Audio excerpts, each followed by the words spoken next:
Bon dimanche matin, chers frères et sœurs. C'est vraiment une joie particulière d'être présent parmi vous ce matin.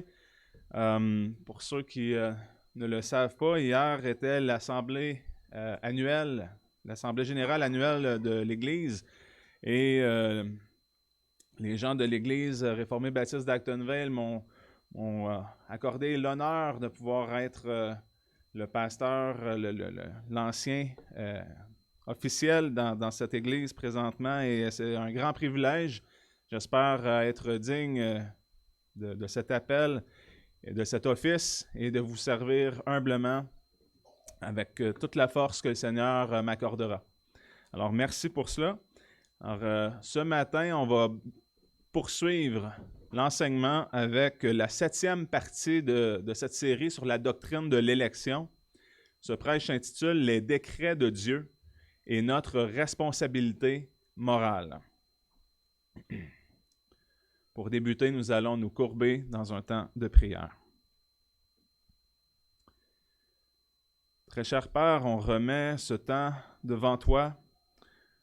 On s'attend à toi, mon Dieu, à ce que tu puisses nous nourrir de la vérité, de ta parole. Alors, puisses-tu, par ton Esprit Saint, nous éclairer et nous permettre de comprendre, de garder ta parole, d'en porter du bon fruit et bien sûr de t'adorer. Car nous voulons t'adorer en esprit et en vérité. Et par l'écoute de ta parole, permets-nous d'être dans une écoute active avec un cœur tourné vers toi. Alors viens à notre secours, mon Dieu, on a besoin de ta présence. Règne sur nous et que ton nom en soit élevé ici ce matin. Amen. Comme c'est le cas depuis le début de ma série, on va débuter la lecture avec Éphésiens, chapitre 1, les versets 3 à 14, qui se lisent comme suit. « Béni soit Dieu, le Père de notre Seigneur Jésus-Christ, qui nous a bénis de toutes sortes de bénédictions spirituelles dans les lieux célestes par Christ, selon qu'il nous a élus en lui avant la fondation du monde, afin que nous soyons saints et irrépréhensibles devant lui par la charité.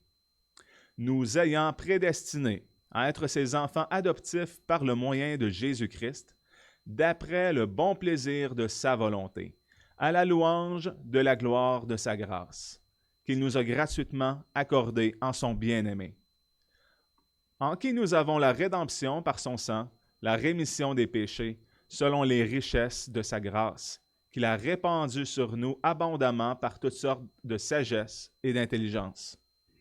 Nous ayant fait connaître le mystère de sa volonté, selon le dessein bienveillant qu'il avait auparavant résolu en lui-même, et qu'il devait réaliser à l'accomplissement des temps, à savoir de réunir toutes choses en Christ, tant ce qui est dans les cieux que ce qui est sur la terre.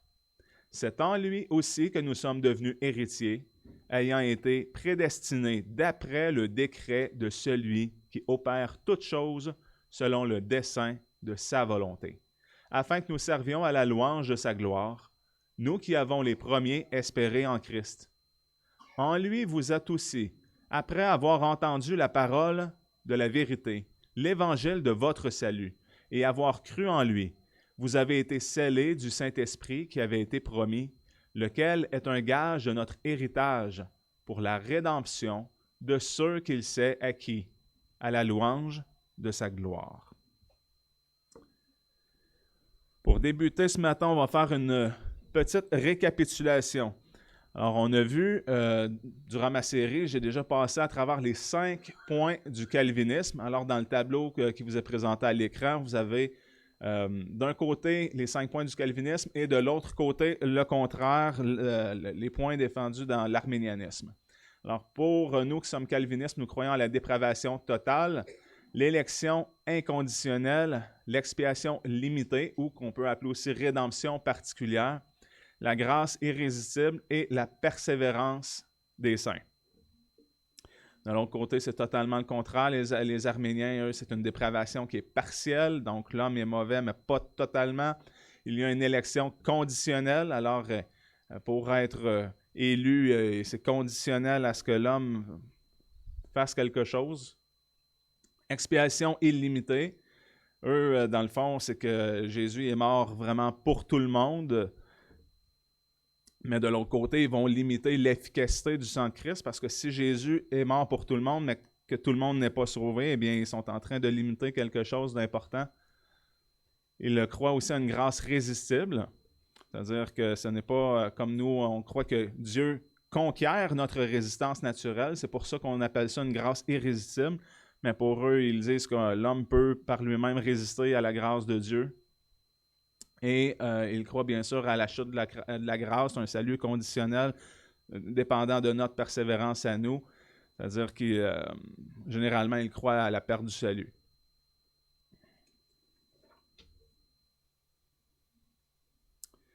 Lors de mon premier prêche, j'avais abordé la question de la dépravation totale en vous montrant comment les Saintes Écritures, et non pas moi-même, Dominique Rousseau, mais bien la parole de Dieu décrit le cœur de l'homme. Dans son état naturel, bien sûr, un cœur qui n'a pas été régénéré, on va regarder quelques versets.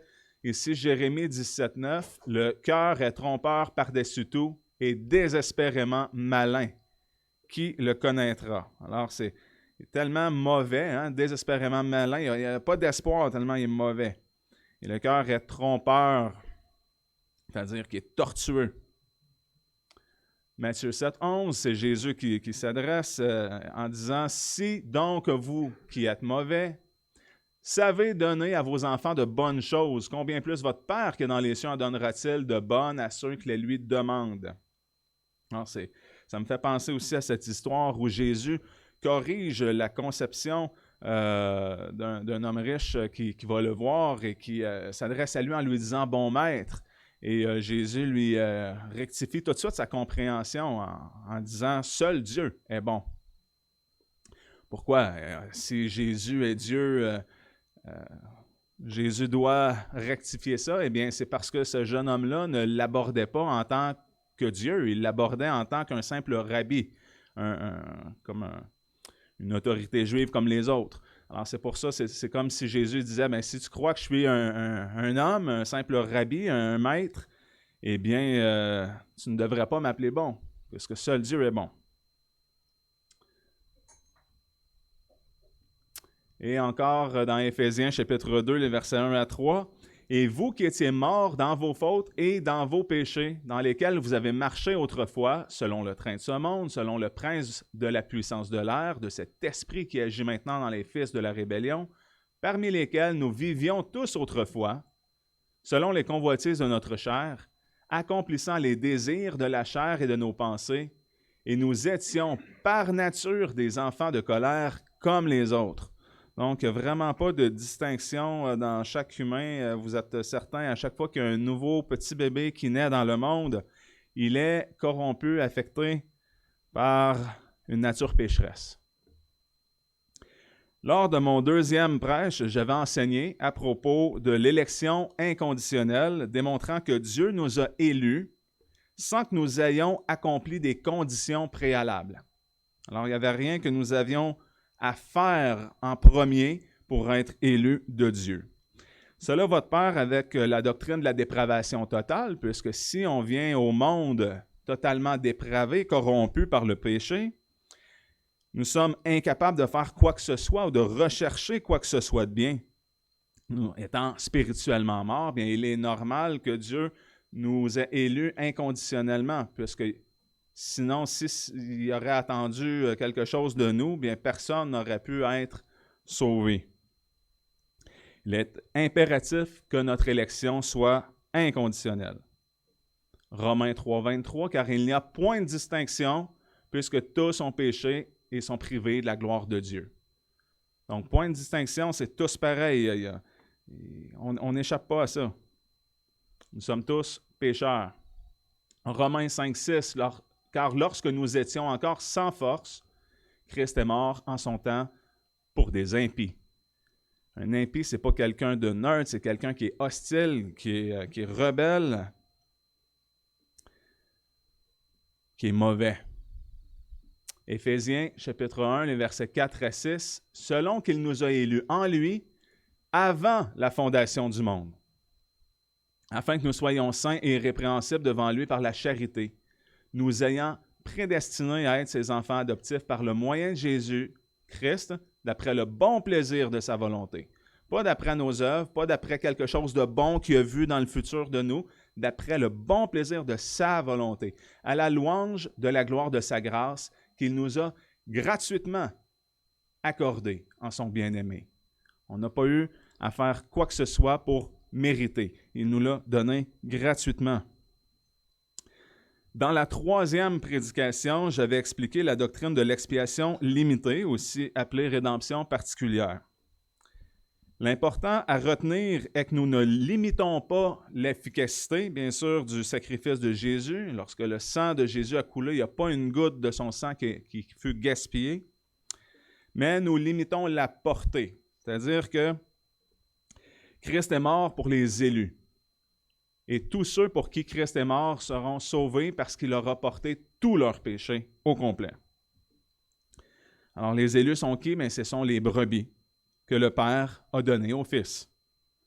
Et bien entendu, ces brebis proviennent de tous les peuples, de toutes les nations, de toutes les tribus. Éphésiens 5, 25. Marie, aimez vos femmes, comme aussi Christ a aimé l'Église et s'est livré lui-même pour elle. C'est qui elle? L'Église. Je vous donnais la réponse, j'ai écrit. Jean 10, verset 11, verset 14 à 16 et verset 26.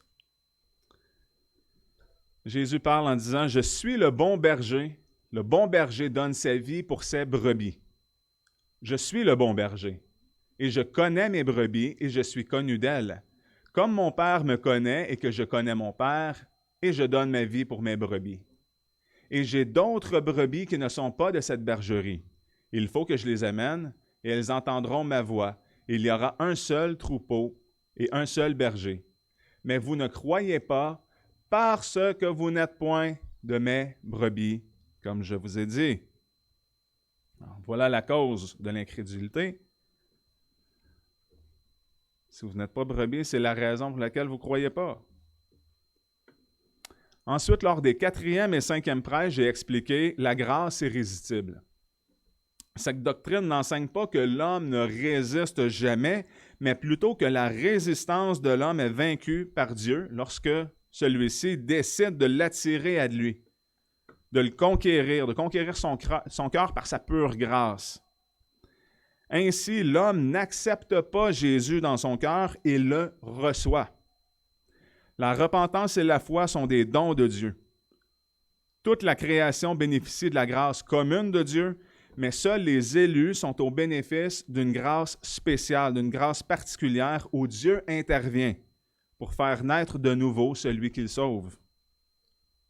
Jean 6, 44, « Personne ne peut venir à moi, parole de Jésus, si le Père qui m'a envoyé ne l'attire, et je le ressusciterai au dernier jour. »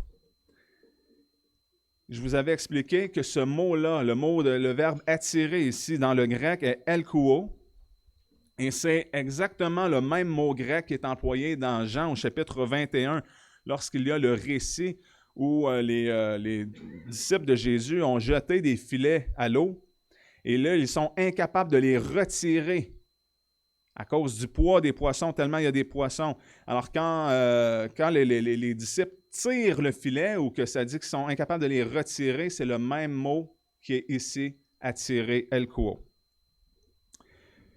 J'avais aussi exposé le chapitre 9 de Romains pour démontrer la pleine souveraineté de Dieu dans notre élection. C'est Dieu qui décrète et qui choisit librement de nous faire grâce. On voit ici Romains 9, 15 à 18.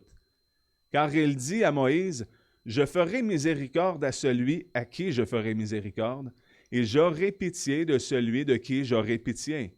Cela ne vient donc ni de celui qui veut, ni de celui qui court, mais de Dieu qui fait miséricorde.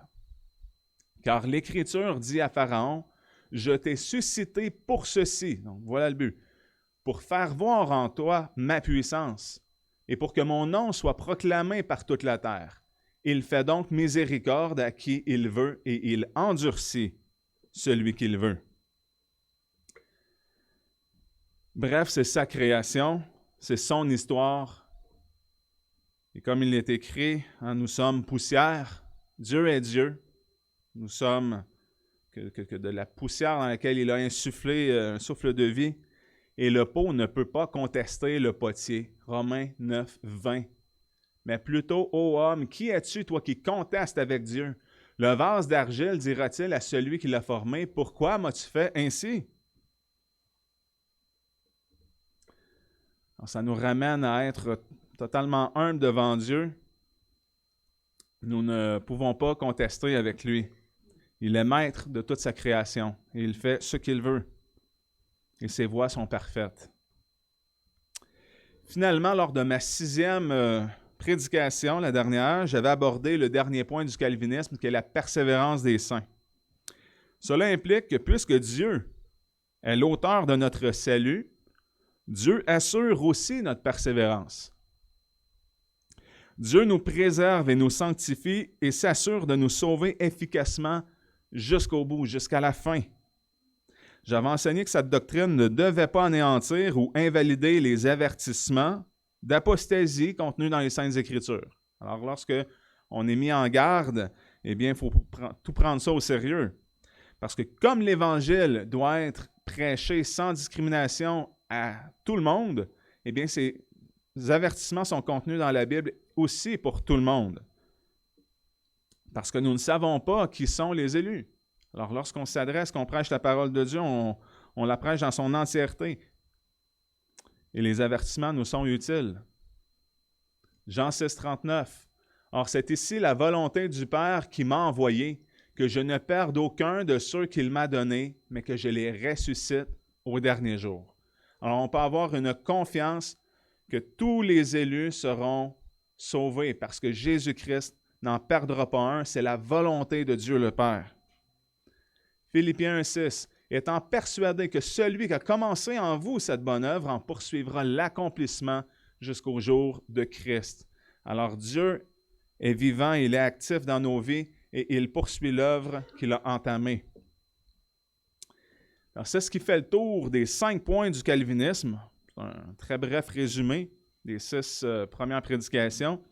Et j'aimerais une fois de plus souligner que les doctrines de la grâce, ce qu'on appelle le calvinisme, les doctrines de la grâce, ne répondent pas à toutes les questions. C'est-à-dire que le calvinisme ne sert pas à répondre à la question de qui sont les élus, mais plutôt à nous démontrer comment Dieu a décrété l'élection. Ainsi, le calvinisme sert à redonner à Dieu toute la gloire qui lui revient dans notre salut. Dieu est l'auteur de notre salut. Il est celui qui nous sauve du début à la fin, de A jusqu'à Z. Jésus est aussi appelé le chef et le consommateur de notre foi dans Hébreux 12.2. Et en anglais, ça dit « the author and finisher of our faith ». C'est-à-dire l'auteur de notre foi et le finisseur de notre foi. C'est celui qui le débute et qui l'accomplit, qui le finit. J'aime bien cette citation de Charles Spurgeon, réformé baptiste, qui, dans son autobiographie au volume 1, a écrit cette section « A Defense of Calvinism ». Dans son message, il dit « Si quelqu'un me demandait ce que j'entends par calviniste, je répondrais « Il est celui qui dit que le salut vient du Seigneur. » Ça se résume ainsi. Je ne peux pas trouver dans l'Écriture d'autres doctrines que celle-ci. C'est l'essence même de la Bible. Lui seul est mon rocher et mon salut. Dites-moi ce qui est contraire à cette vérité et ce sera une hérésie. Dites-moi ce qu'est une hérésie et je trouverai ici son essence, à savoir qu'elle s'est écartée de cette grande vérité, de cette vérité fondamentale, de cette vérité de roc. Dieu est mon rocher et mon salut. Qu'est-ce que l'hérésie de Rome, si ce n'est l'ajout de quelque chose au mérite parfait de Jésus-Christ? L'introduction des œuvres de la chair pour nous aider à nous justifier. Et qu'est-ce que l'hérésie de l'arménianisme, si ce n'est l'ajout de quelque chose à l'œuvre du Rédempteur? Toute hérésie, si elle est mise à l'épreuve, se découvrira ici. Je pense personnellement qu'il n'y a rien de tel que de prêcher le Christ et sa crucifixion, à moins de prêcher ce que l'on appelle le calvinisme. Et je vous rappelle aussi que ce n'est pas Calvin qui a voulu partir ça. D'ailleurs, c'était une insulte pour lui. C'était les ennemis qui ont commencé à lancer ce terme de calvinisme. Je vais continuer en vous parlant des décrets de Dieu et de notre responsabilité morale. Alors, voici maintenant le sujet d'aujourd'hui. Proverbe 16:4. L'Éternel a fait toutes choses en sorte qu'elles répondent l'une à l'autre, et même le méchant pour le jour de la calamité. Regardons maintenant au chapitre 3 de notre confession de foi, la confession baptiste de Londres 1689, intitulée « Le décret de l'Éternel ». Le décret éternel de Dieu. Voici au point 1. De toute éternité, selon le conseil très sage et très saint de sa volonté, Dieu a décrété en lui-même, librement et immuablement, tout ce qui arrive, de telle manière, cependant, qu'il n'est pas l'auteur du péché, et n'a pas de communion avec quiconque en ce domaine. Il ne fait pas violence à la volonté de sa créature, mais la liberté ou la contingence de causes secondes sont bien plutôt établies qu'exclues. Ce décret manifeste la sagesse de Dieu qui, librement, dispose de tout ce qui existe, de toute puissance et fidélité pour l'accomplir.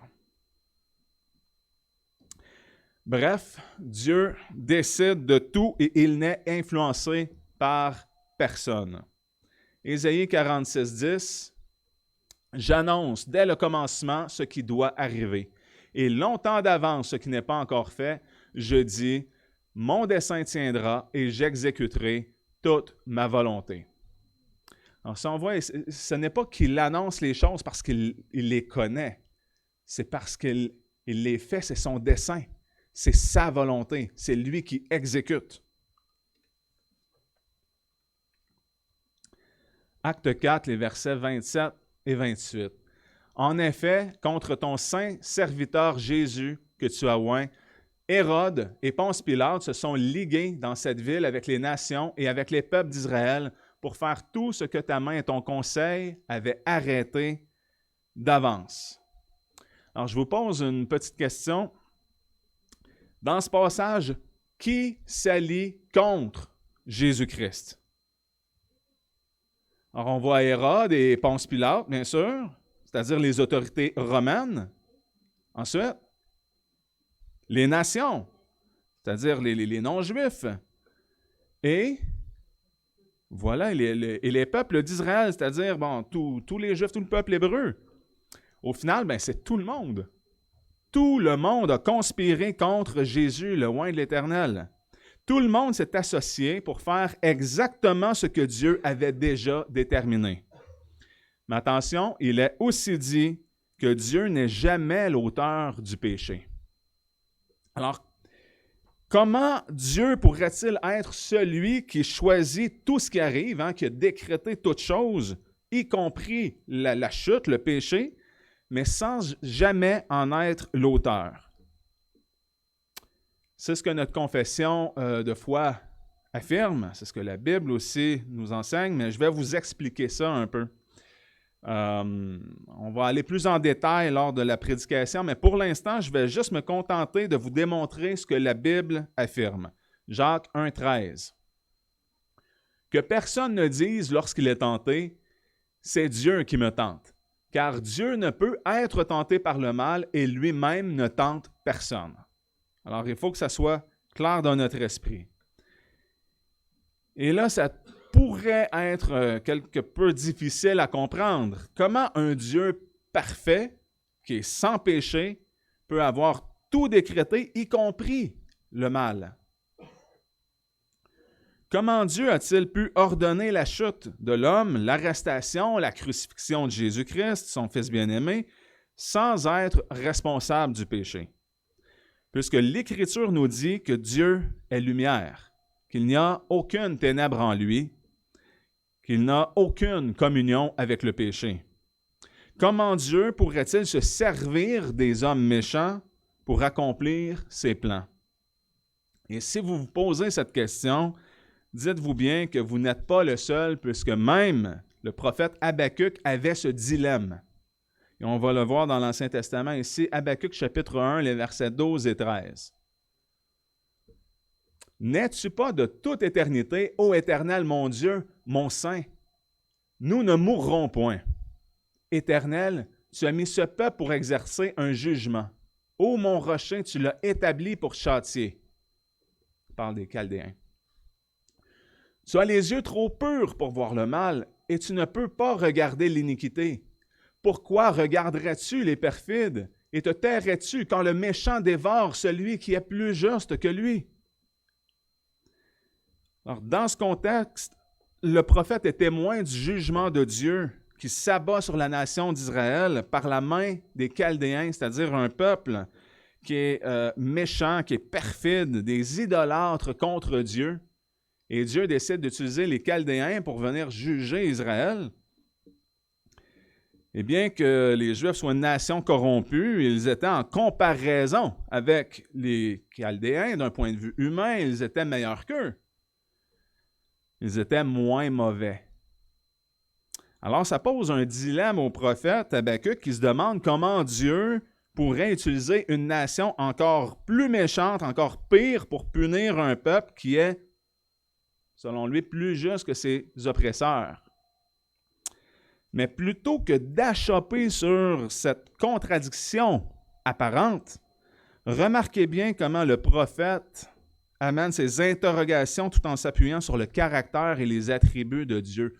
Au verset précédent, au verset 12, on voit que Habakkuk se remémore les promesses de l'Éternel en disant « Nous ne mourrons point ». Malgré tout, Habakkuk trouve son appui sur Dieu qu'il appelle son rocher. Alors, le prophète s'empêche d'aller trop loin dans sa plainte explicative en mettant de l'avant des sentiments honorables de Dieu. Au lieu de dire du mal de Dieu, il s'adresse à Dieu lui-même pour trouver le remède à sa perplexité. Il ne comprend pas. Mais ça ne change pas son interprétation de qui Dieu est. On va le comparer maintenant avec le psaume 73, plusieurs versets, versets 1 à 17. Psaume d'Asaph, qui est un contemporain de David, qui était attitré à la louange. Psaume d'Asaph. Oui, Dieu est bon pour Israël, pour ceux qui ont le cœur pur. Toutefois, mon pied allait fléchir, mes pas étaient sur le point de glisser, car je portais envie aux insensés, en voyant le bonheur des méchants. Rien ne les tourmente jusqu'à leur mort, et leur corps est chargé d'embonpoint. Ils n'ont aucune part aux souffrances humaines. Ils ne sont point frappés comme le reste des hommes. Aussi l'orgueil leur sert de collier. La violence est le vêtement qui les enveloppe. L'iniquité sort de leurs entrailles. Les pensées de leur cœur se font jour. Ils rallient et parlent méchamment d'opprimés. Ils profèrent des discours hautains. Ils élèvent leur bouche jusqu'aux cieux, et leur langue se promène sur la terre. Voilà pourquoi son peuple se tourne de leur côté. Il avale l'eau abondamment, et il dit, « Comment Dieu saurait-il? Comment le Très-Haut connaîtrait-il? » Ainsi sont les méchants. Toujours heureux, ils accroissent leur richesse. C'est donc en vain que j'ai purifié mon cœur, et que j'ai lavé mes mains dans l'innocence. Chaque jour, je suis frappé. Tous les matins, mon châtiment est là. Si je disais, je veux parler comme eux, voici, je trahirais la race de tes enfants. Quand j'ai réfléchi là-dessus pour m'éclairer, la difficulté fut grande à mes yeux, jusqu'à ce que j'eusse pénétré dans les sanctuaires de Dieu et que j'eusse pris garde au sort final des méchants. Alors là est la clé. Comme on peut le voir ici, nous sommes souvent pris au piège par une perspective qui est trop limitée. Cela nous amène à penser croche. On ne pense plus droitement. Parce que nous ne sommes pas Dieu pour tout comprendre, ses plans et pourquoi telle ou telle chose arrive. On peut se souvenir de Job, dont je vous avais parlé lors de ma dernière prédication. Il ne comprenait pas ce qui lui arrivait. Il avait une perspective limitée. Étant des créatures, nous ne pouvons pas toujours parfaitement saisir ce que Dieu fait dans nos vies. Puisque nous ne sommes pas omniscients, c'est-à-dire qu'on ne connaît pas tout, il nous manque souvent des détails pour qu'on puisse porter un jugement éclairé et non biaisé. En ayant les yeux collés sur un arbre, on manque souvent la forêt qui est derrière. Mais regardez comment même l'apôtre Paul s'exclame sur la grandeur incompréhensible des voies de Dieu dans le contexte où il considère sa souveraineté sur toute chose. Romains 11, 33. Ô profondeur de la richesse et de la sagesse et de la connaissance de Dieu, que ses jugements sont impénétrables et que ses voies sont incompréhensibles. Ou encore dans Ésaïe 55, versets 8 et 9, « Car mes pensées ne sont pas vos pensées, et vos voies ne sont pas mes voies, dit l'Éternel. Car autant les cieux sont élevés au-dessus de la terre, autant mes voies sont élevées au-dessus de vos voies, et mes pensées au-dessus de vos pensées. » C'est pourquoi on doit se rabattre sur ce que Dieu nous révèle clairement dans sa parole et lui faire confiance. On doit s'appuyer constamment sur Dieu lui-même. Et voyez comment Dieu répond à la plainte du prophète Habacuc quelques versets plus loin au chapitre 2. « Voici l'âme de celui qui s'élève n'est pas droite en lui, mais le juste vivra par sa foi. » Et qu'est-ce que la foi? On le voit dans Hébreux 11, 1. C'est une ferme attente des choses qu'on espère, une démonstration des choses qu'on ne voit point. Ainsi, nous devons croire ce que Dieu nous révèle dans sa parole sans nécessairement le voir, y compris sans tout comprendre parfaitement. On peut se souvenir de l'histoire de Joseph en Égypte qui fut vendu comme esclave par ses frères. Les malheurs de Joseph n'ont pas arrêté là. Hein. Ça n'a pas juste été l'épreuve de perdre sa famille, d'être vendu, trahi par ses frères comme esclave. Mais une fois arrivé en Égypte, eh bien, il a connu d'autres déboires. Il y a eu la femme de son maître Potiphar qui lui a fait des avances. Il a résisté à ça, il s'est enfui. Et là, elle a crié, elle l'a accusé injustement, faussement d'agression. Et pour cette raison, il a été emprisonné. Et une fois en prison, Joseph, encore une fois, lui qui avait le don de l'Éternel d'interprétation des rêves, a pu interpréter le rêve de deux serviteurs de Pharaon qui avaient été arrêtés et jetés en prison, un panetier et un échanson, puis il leur a prédit leur avenir, c'est-à-dire que le panetier serait mis à mort et que l'échanson serait rétabli dans ses fonctions, et c'est arrivé exactement comme Joseph l'avait prédit. Et suite à ça, eh bien, lorsque l'échanson est sorti de prison, Joseph a quand même dû endurer 2 années de prison supplémentaires. Alors, ça ne s'est pas tout fait en un claquement de doigts. C'est pas il a été vendu comme esclave, puis après ça, il est tout de suite devenu le gouverneur de l'Égypte. Il a souffert quand même pendant un temps là, en Égypte. Et c'est au bout de 2 années supplémentaires que là, lorsque le pharaon était troublé par des songes, que le grand échanson lui a dit « Ah, ben, je connais un homme qui interprète les rêves. » Et là, ils ont fait sortir Joseph de prison et il a pu interpréter le rêve de Pharaon, prédire les 7 années de famine et ainsi se préparer avec les 7 années d'abondance que l'Éternel leur a envoyées au préalable. Et tout cela avait un but, cela avait un plan.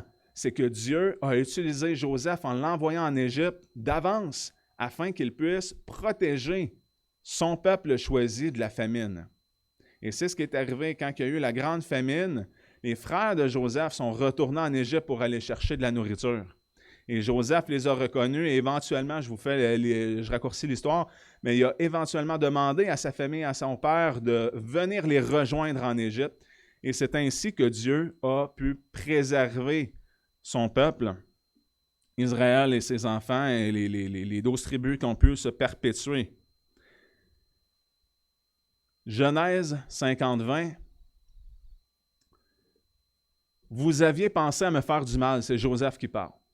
Mais Dieu l'a pensé en bien, pour faire ce qui arrive aujourd'hui, pour conserver la vie à un peuple nombreux. Alors parfois, dans notre perspective limitée, on peut ne pas tout comprendre de ce qui arrive, mais faites confiance à Dieu qui a son plan. Les méchantes actions des frères de Joseph tombaient sous le décret de Dieu. Dieu l'avait décrété. Il y avait un concours de la providence, non pas que Dieu était l'auteur du péché, ce que ne suppose ni son décret, ni le concours de la providence avec l'action en tant que telle. Il laisse le pécheur entièrement libre, entièrement à sa propre volonté. Et Dieu utilise le péché des frères de Joseph et fait concourir son résultat au bien. Car c'est ainsi que Dieu poursuivra la lignée messianique. On sait que Jésus nous est arrivé par la tribu de Juda, par David qui est sorti de cette tribu et la lignée s'est poursuivie jusqu'au Messie, Jésus-Christ. Lorsqu'il a d'abord préservé Israël de la famine. Comme Joseph le dit, pour conserver la vie à un peuple nombreux. Et pour revenir à Habakkuk, les versets qu'on avait lus plus tôt au chapitre 1, les versets 12 à 17, j'aime bien ce commentaire concis de Matthew Henry sur le passage. Je vais vous le lire. « Quelles qu'en soient les choses, Dieu reste le Seigneur, notre Dieu saint. Nous sommes un peuple offensant. Il est un Dieu offensé. Pourtant, nous ne faisons aucun reproche le concernant, lui ou ses actions. C'est un grand réconfort de savoir que, quel que soit le mal que l'homme conçoit, le Seigneur conçoit le bien. Et nous pouvons être assurés que son conseil prévaudra. Bien que la méchanceté prospère pour un temps, Dieu reste saint et ne peut pas approuver cette méchanceté. Parce qu'il ne connaît pas lui-même l'iniquité, il ne peut pas même poser son regard sur elle. Ses yeux sont trop purs. Nous devons rester fidèles à ce principe, bien que l'exercice de la providence divine nous semble, pour un temps, et dans certains cas, aller à l'encontre de ce principe. Le prophète se plaint de l'abus de la patience de Dieu parce que la punition de ses actes malhonnêtes et des pécheurs n'était pas affligée rapidement, et le plaisir de faire le mal s'installait de plus en plus dans leur cœur. Certains seront pris à l'hameçon, un par un, d'autres seront attrapés comme un banc de poissons et seront rassemblés et dragués dans des filets. Ils admirent leur propre intelligence et ingéniosité. Nous avons souvent tendance à nous glorifier d'une prospérité extérieure visible. Nous devenons notre propre idole, sacrifiant à notre piège parce qu'il nous appartient. Dieu va bientôt mettre fin au succès du pillage. La mort et le jugement empêcheront les hommes d'exploiter leurs semblables. Ils seront eux-mêmes la proie de leurs adversaires. Souvenons-nous que, quels que soient les privilèges en notre possession, nous devons donner toute la gloire à Dieu. Et encore une fois, l'un des meilleurs exemples pour démontrer le décret éternel de Dieu et la responsabilité de l'homme qui est simultanée se retrouve dans la crucifixion de Jésus. Acte 2, versets 22 à 23. « Hommes israélites, écoutez ces paroles. Jésus de Nazareth, cet homme à qui Dieu a rendu témoignage devant vous par les miracles, les prodiges et les signes qu'il a opérés par lui au milieu de vous, comme vous le savez vous-même, cet homme livré selon le dessein arrêté et selon la prescience de Dieu, vous l'avez crucifié, vous l'avez fait mourir par la main des impies.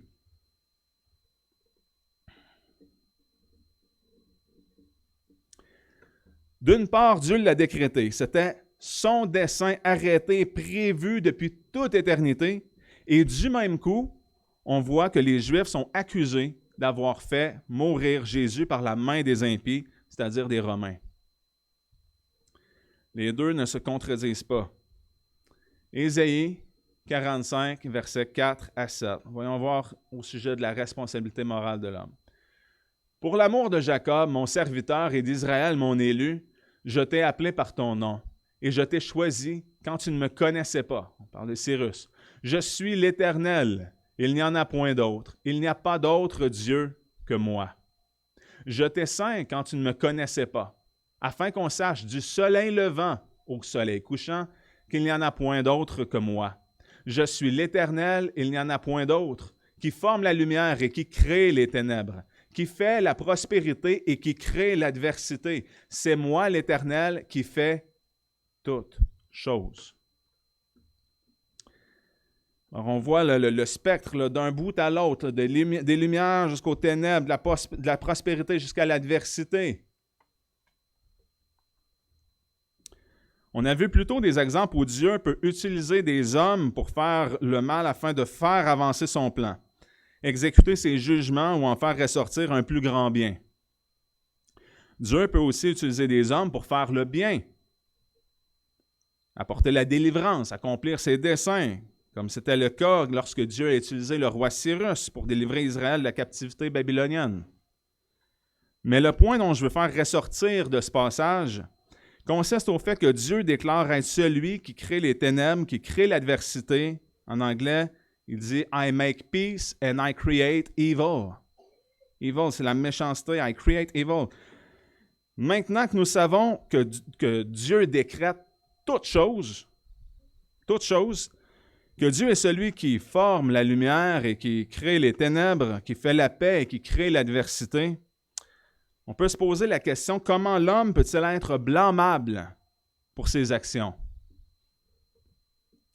Parce qu'on a vu plus tôt, l'homme est totalement dépravé. Alors, comment l'homme peut-il être blâmable s'il est incapable de faire le bien? C'est intéressant comme réflexion. Surtout lorsqu'on rajoute cette information-là, que c'est Dieu qui l'a déterminé en décrétant la chute et tout le reste. Dieu a décrété toutes choses. Eh bien, d'un côté, il y a ce qu'on appelle le déterminisme. Le déterminisme, qu'est-ce que ça signifie? Ça veut dire que tout ce qui vient à passer dans le temps est le résultat nécessaire de conditions antérieures.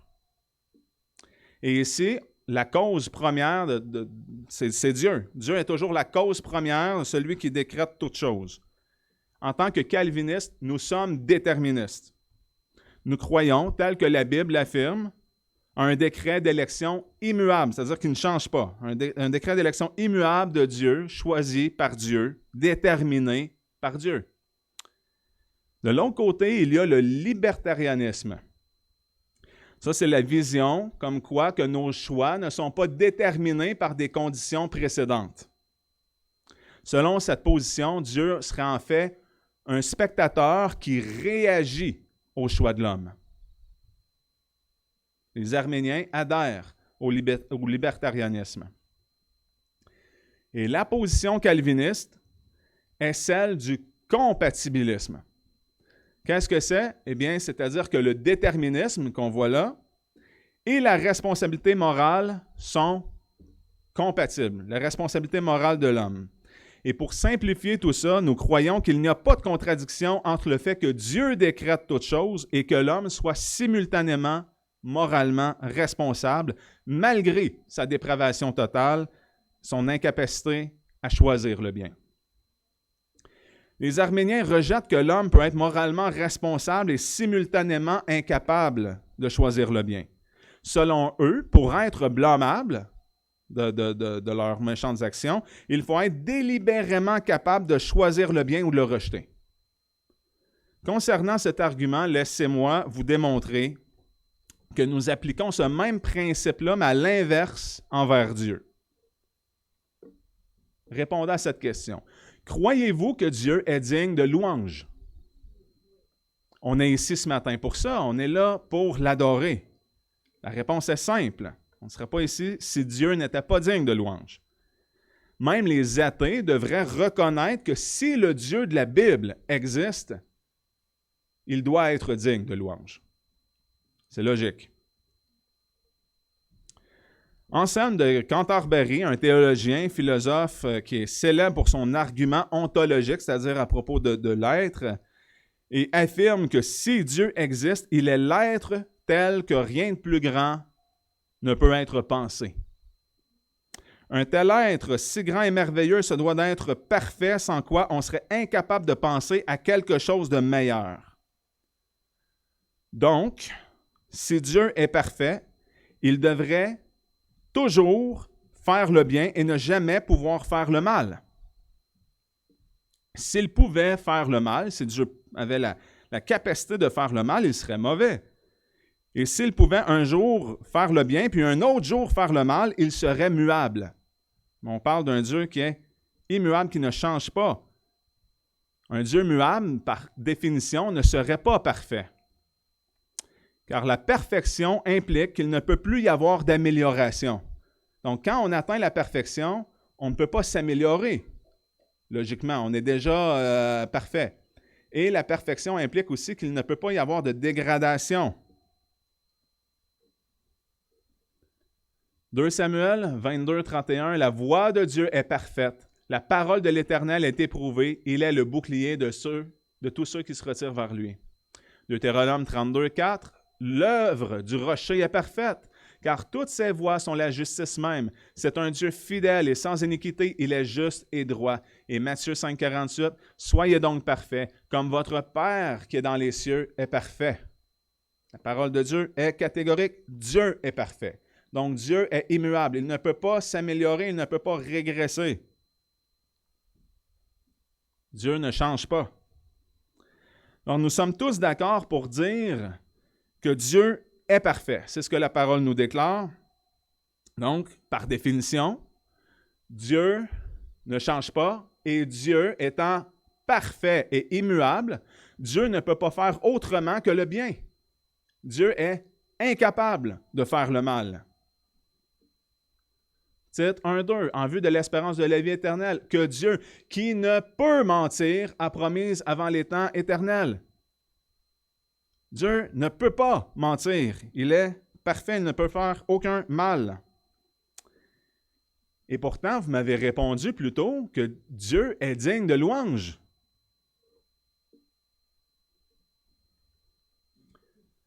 Dieu est digne d'être adoré même s'il ne peut pas faire autrement que le bien.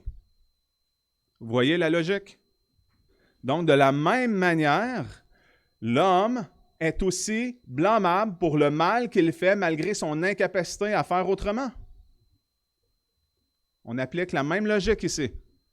Donc, Dieu, on l'adore et on peut l'adorer même si on sait que Dieu ne peut pas faire autrement. Eh bien, de la même manière, l'homme peut être moralement responsable et blâmé pour son échec, même s'il est totalement dépravé et incapable de faire le bien. Et là, je tiens à préciser une chose. Il ne s'agit pas d'une incapacité innocente, mais bien d'une incapacité coupable dont il est question ici. Ce n'est pas comme si je demandais à une personne quadraplégique d'escalader le mont Everest par lui-même, par ses propres moyens. Puis, parce que dans un cas comme ça, on ne pourra pas le blâmer de son échec. Il a une incapacité innocente. Mais lorsqu'on affirme que l'homme est incapable de faire le bien, c'est une incapacité coupable. C'est que l'homme ne veut pas faire le bien. Il ne veut pas choisir le bien. L'homme non régénéré est incapable de choisir le bien parce qu'il préfère les ténèbres. Son cœur est mauvais, son cœur est incliné au mal de sorte à ce qu'il choisit librement de faire le mal. Genèse 6:5.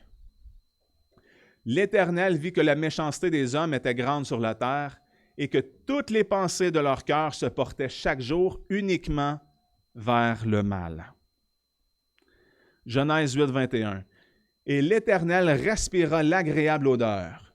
Et l'Éternel dit en son cœur, « Je ne maudirai plus la terre à cause de l'homme, car la nature du cœur de l'homme est mauvaise dès sa jeunesse, et je ne frapperai plus tout ce qui vit comme je l'ai fait. » Ou encore, le psaume 94, 11, « L'Éternel connaît que les pensées de l'homme ne sont que vanité. » Alors, c'est pourquoi nous avons besoin de naître de nouveau. Que Dieu nous donne un nouveau cœur avec de nouveaux désirs, de nouvelles pensées. Nous avons besoin que même notre intellect soit régénéré. Nous avons besoin que Dieu nous accorde la repentance et qu'il nous donne la foi vivante. qui nous sauve d'après l'œuvre parfaite de Jésus-Christ, qui est mort à la croix en sacrifice, qui a pris tous nos péchés et qui nous a aussi imputé sa justice, c'est-à-dire crédité sa justice à notre compte. Mais là, certains pourraient dire que si nous sommes nés pécheurs, avec un cœur tortueux, désespérément malin, comme on l'a lu, nous ne pouvons pas être moralement responsables puisque nous n'avons pas choisi l'inclinaison de notre cœur. Autrement dit, on est né comme ça dans le monde. Et encore une fois, si on applique ce même raisonnement à Dieu, on s'en retrouve à se contredire, puisque Dieu n'a pas choisi d'être continuellement incliné au bien, car il l'est depuis toujours. Il est éternel. Dieu est parfait éternellement. Si Dieu avait déjà été neutre à un moment dans le passé, un seul instant sans être incliné vers le bien ou le mal, et qu'il aurait ensuite choisi de s'attacher continuellement à faire le bien, Dieu aurait donc changé de nature. Il ne serait pas immuable. Donc, il ne serait pas parfait. Les Saintes Écritures déclarent que Dieu ne change pas. On voit dans Malachie 3,6. Par conséquent, Dieu n'a pas choisi son inclinaison naturelle, son inclinaison continuelle vers le bien, et pourtant l'Écriture nous déclare que Dieu est libre et digne de louange. En conclusion, cela nous démontre que ce n'est pas le fait de choisir soi-même ses inclinaisons qui fait de nous qu'on est moralement responsable ou non. Alors, ce n'est pas parce qu'on a choisi l'inclinaison de notre cœur qu'on peut être blâmable.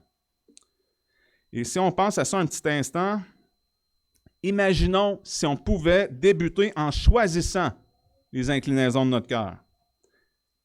Sur quelle base est-ce qu'on pourrait choisir nos inclinaisons? Car pour être capable d'être entièrement libre de déterminer nos inclinaisons, il faudrait être parfaitement neutre. Parce que si nous n'avons pas une parfaite neutralité, bien, il y aurait déjà une inclinaison d'un bord qui nous pousserait à faire notre choix. Et si nous n'avons aucune inclinaison, il ne reste que deux seules options pour déterminer notre première inclinaison. Le hasard ou Dieu. Au final, pour défendre leur théorie, les Arméniens n'auraient d'autre choix que de se rabattre sur la pure chance pour être cohérents. Ou comme Jonathan Edwards le dit, ils seront disposés soit par la sagesse, c'est-à-dire le décret de Dieu, soit par le hasard. Nous n'avons pas un Dieu de hasard.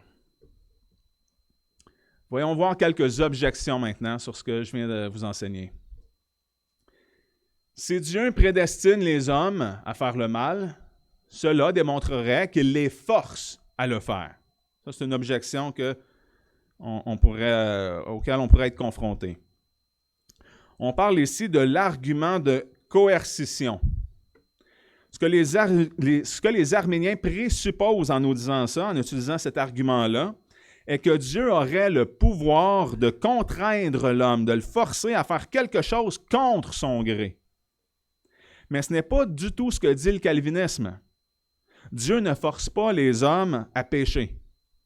Il prédestine effectivement leur péché, mais les pécheurs veulent pécher.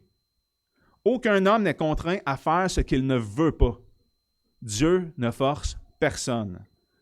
Citation ici de Guillaume Bignon qui a écrit un excellent livre sur le sujet. Dieu ne détermine pas les actions contre leur volonté, mais par leur volonté. Mais la volonté de l'homme est inclinée vers le mal. Deuxième objection. Dieu ne peut pas demander aux hommes de croire en son Fils s'ils ne sont pas capables de croire par eux-mêmes. L'incapacité de croire ici n'est pas catégorique comme dans mon exemple que je vous ai montré plus tôt avec le quadraplégique là, qui devrait escalader le mont Everest par ses propres forces.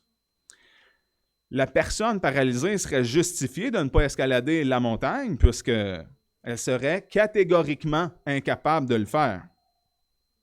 Le pécheur qui ne croit pas en Christ, c'est bien différent.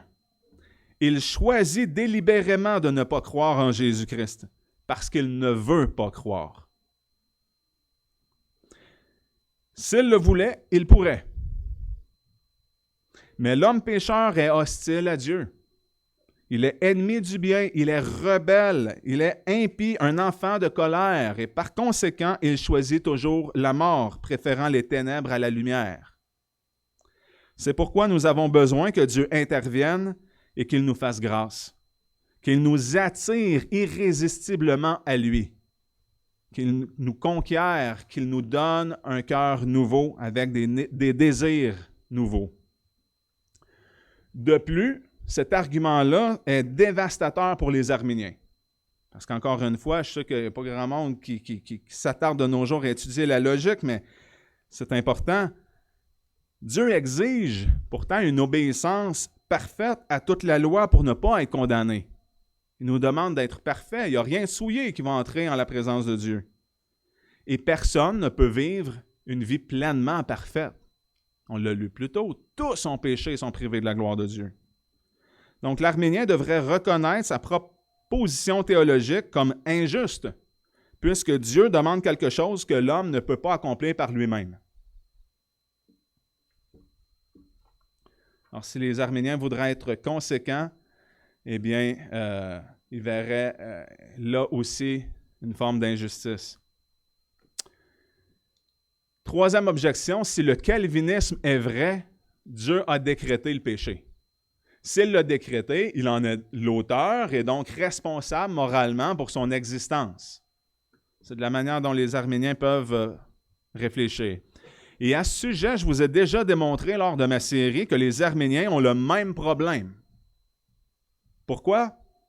Parce que Dieu est omniscient, il connaît tout, et Dieu est aussi tout-puissant. C'est-à-dire qu'il peut tout et il est notre Créateur. Donc, c'est Dieu qui nous a créés. Il a choisi de nous créer de cette manière-là, étant faible. Au départ, il aurait pu créer Adam et Ève d'une manière à ce qu'ils ne chutent pas, à ce qu'ils soient assez forts pour résister au péché, mais c'est son histoire. Dieu a créé les choses comme il l'a voulu. Alors, autant les calvinistes que les arméniens doivent reconnaître ces choses. De plus, nous avons clairement vu plus tôt, dans la parole, que Dieu a décrété toutes choses, qu'il exécute toute sa volonté. Puisque Dieu est omniscient et éternel, il connaît tout d'avance. Puisque l'Éternel est le Tout-Puissant, il avait le pouvoir de nous créer d'une manière à ce qu'on résiste aux tentations du diable. D'ailleurs, il a aussi fallu que Dieu décide de créer des anges, même sachant qu'une partie d'eux se rébellerait contre lui. Il l'a fait quand même. Dieu aurait pu nous créer différemment en étant plus fort ou même en étant déjà parfait afin qu'on ne tombe pas ou que nul ne périsse. Mais c'est son histoire et tout est pour sa propre gloire. Alors autant les Arméniens que les calvinistes ne veulent pas reprocher à Dieu d'avoir fait sa création telle qu'il l'a décidé. On ne veut pas lancer aucun blâme envers Dieu. Personne ne peut accuser Dieu d'être moralement responsable du péché, puisque nous savons que Dieu est parfait et que tout ce qu'il fait sert à un plus grand bien, c'est-à-dire à ce qu'il soit glorifié. Là est le plus grand bien. Michael Horton, un théologien ici, je vous donne cette citation. « Parce qu'il est aimant, juste, bon et équitable, Dieu ne peut pas faire le mal. Ses desseins sont de faire en sorte que même le péché et la rébellion de l'homme se conjuguent pour le bien. Il est incompatible avec la nature de Dieu et en fait impensable que Dieu, qui ne peut pas faire le mal ou être tenté par le mal, puisse jamais déterminer qu'un de ses desseins aboutisse au mal. Ainsi, Dieu ne décrète le mal que de manière permissive, de telle sorte que ce même décret détermine simultanément le triomphe des desseins justes et gracieux de Dieu en Jésus-Christ. Autre objection, quatrième objection, si Dieu a tout décrété et choisi ses élus d'avance, tel qu'on l'a vu dans la Bible, nous n'avons pas besoin d'évangéliser car Dieu sauvera ses élus de toute manière. Une telle pensée est de l'hyper-calvinisme. Ce n'est pas de toute manière que Dieu sauve ses élus. Dieu a aussi décrété sa manière. Et Dieu a décrété de sauver ses élus par la prédication de l'Évangile. Alors, c'est quoi ça, l'hyper-calvinisme? C'est une distorsion du calvinisme historique qui dit qu'il est inapproprié d'inviter les gens à Christ à moins qu'ils ne donnent des preuves ou des signes comme quoi ils sont des élus. C'est un grave mensonge, ça n'a rien à voir avec ce qu'on croit, ça n'a rien à voir avec le calvinisme historique. L'effet de ce point de vue est de mettre un frein à la prédication indiscriminée, c'est-à-dire sans discrimination de l'Évangile et à l'engagement sans réserve dans les missions mondiales. Alors, c'est important qu'il y ait des missions, des missionnaires qui partent aller évangéliser. Et on peut constater cette distorsion là, du calvinisme, c'est-à-dire l'hyper-calvinisme, lorsque le missionnaire William Carey, qui était pourtant lui-même un calviniste, a voulu aller en Inde pour évangéliser. Et là, il y a un prédicateur qui a dit « Assis-toi, jeune homme, quand Dieu voudra atteindre les nations, il le fera sans votre aide. » En d'autres termes, ne va pas prêcher l'Évangile sans discernement à ces païens-là. Vous pourriez tenter d'embrasser l'Évangile alors qu'il n'est pas élu. Il pourrait, dans le fond, être tenté de recevoir l'Évangile s'il n'est pas élu. C'est de l'hyper-calvinisme, c'est anti-biblique, c'est une hérésie. Et ce n'est pas ce qu'on croit. Malheureusement, beaucoup d'Arméniens ont cette fausse compréhension-là et lorsqu'ils pensent au calvinisme, c'est ça qu'ils ont en tête. Mais les calvinistes de tout âge, dans le calvinisme historique, ils étaient loin d'être contre l'évangélisation, ils étaient même au cœur de plusieurs mouvements missionnaires. Et c'est encore le cas aujourd'hui. Romains chapitre 10, les versets 12 à 17. « Car il n'y a point de distinction entre le juif et le grec, parce que tous ont un même Seigneur qui est riche pour tous ceux qui l'invoquent. Car quiconque invoquera le nom du Seigneur sera sauvé. Comment donc invoqueront-ils celui auquel ils n'ont point cru? Et comment croiront-ils en celui dont ils n'ont pas entendu parler? Et comment en entendront-ils parler s'il n'y a pas quelqu'un qui prêche? Et comment prêchera-t-on si l'on n'est pas envoyé? Selon ce qui est écrit, qu'ils sont beaux les pieds de ceux qui annoncent la paix, de ceux qui annoncent de bonnes choses. Mais tous n'ont pas obéi à l'Évangile, car Ésaïe dit, « Seigneur, qui a cru à notre prédication? » La foi vient donc de ce qu'on entend, et ce qu'on entend vient de la parole de Dieu. 1 Corinthiens, chapitre 1, versets 17 à 21. « Ce n'est pas pour baptiser que Christ m'a envoyé, mais c'est pour annoncer l'Évangile, non avec la sagesse du langage, afin que la croix de Christ ne soit pas rendue inutile. Car la prédication de la croix est une folie pour ceux qui périssent, mais pour nous qui sommes sauvés, elle a la puissance de Dieu. Car il est écrit, « Je détruirai la sagesse des sages et j'anéantirai l'intelligence des intelligents. » Où est le sage? Où est le scribe? Où est le disputeur de ce siècle? Dieu n'a-t-il pas rendu folle la sagesse de ce monde? Car tandis que le monde, par cette sagesse, n'a point connu Dieu dans la sagesse de Dieu, il a plu à Dieu de sauver les croyants par la folie de la prédication. Voilà le moyen par lequel Dieu a décrété de nous sauver. Et comme disait le prédicateur Charles Spurgeon, si les élus avaient tout simplement des barres jaunes de peinturées dans le dos, il dit, je ne perdrais pas mon temps à annoncer l'Évangile, je me promènerais dans les rues pour soulever des chemises, pour regarder les dos. Voilà une application pratique de l'intelligence artificielle qui a réussi à générer cette image-là pour moi aujourd'hui. Ça n'aurait pas été évident de trouver ça par moi-même. Mais c'est pas comme ça. Hein? On n'a pas un signe de quelque chose de marqué, de visible sur nous qui nous dit qu'on est élu. Alors, on prêche l'Évangile sans discrimination et l'Évangile ne produit pas le même effet sur tout le monde. Elle va avoir une odeur de mort pour certains et une odeur vivifiante pour d'autres. Alors, on doit prêcher l'Évangile à tout le monde sans distinction, tel qu'on est commandé de le faire. C'est la manière que Dieu a choisi de sauver ses élus par le moyen de la foi. Et cette foi vient de ce qu'on entend, la parole de Dieu. Alors, loin d'entraver les efforts d'évangélisation, des calvinistes étaient au cœur des plus grands déploiements missionnaires. Et malheureusement, les calvinistes étaient parfois confrontés, comme je vous ai démontré dans l'exemple de William Carey, à une résistance de la part d'hyper-calvinistes qui voulaient freiner leur ardeur.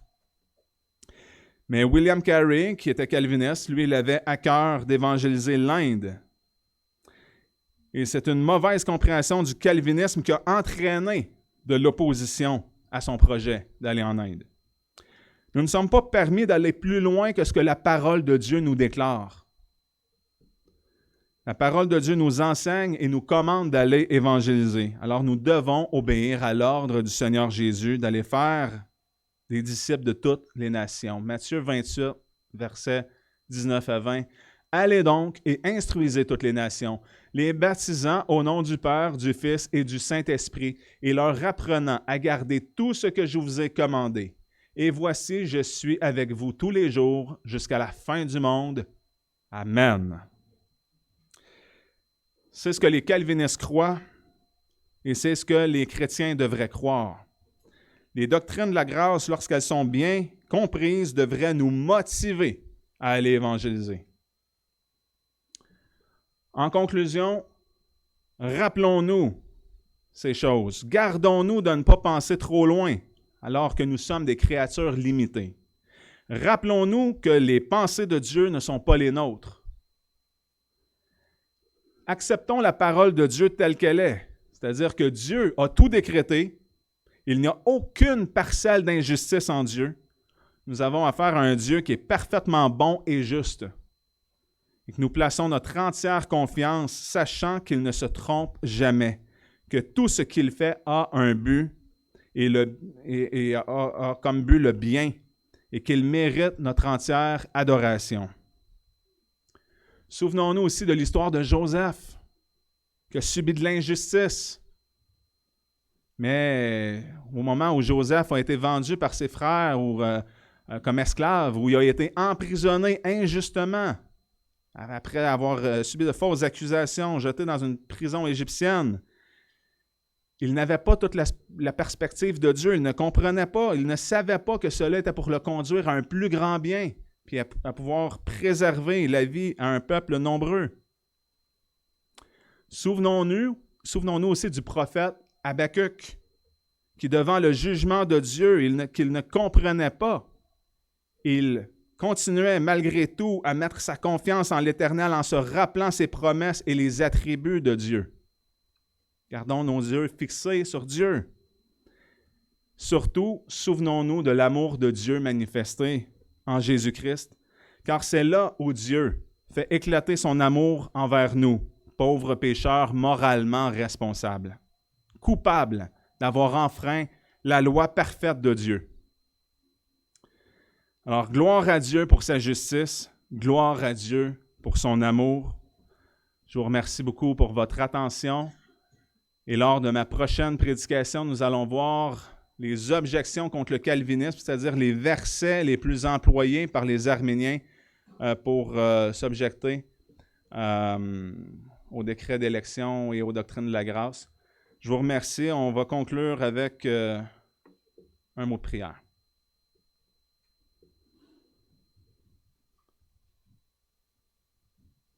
Père éternel, nous ne pouvons qu'être humbles devant toi ce matin, reconnaissant que ton plan est merveilleux et nous ne pouvons pas tout saisir, tout comprendre, tout ce que tu fais dans nos vies et à travers l'histoire. Mais nous avons une entière confiance en toi. On sait, Seigneur, que tu nous as donné le plus grand bien. Tu nous as donné ton Fils unique, Jésus-Christ, qui a tout accompli. Et en ça, on peut se réjouir. On peut se reposer en ton œuvre. Et nous sommes là ce matin encore pour t'adorer. Puisses-tu régner sur nous, mon Dieu, et nous garder d'avoir des pensées croches, qu'on puisse t'adorer pleinement tel que tu te révèles à nous. Oui, Seigneur Dieu, on reconnaît que tes voies sont justes et parfaites. Merci pour ton amour. Merci, Seigneur, de t'être révélé à nous. Et permets-nous de continuer à grandir, à marcher dans la foi, dans tes voies, Seigneur. Et que tu sois bien sûr glorifié par nos vies.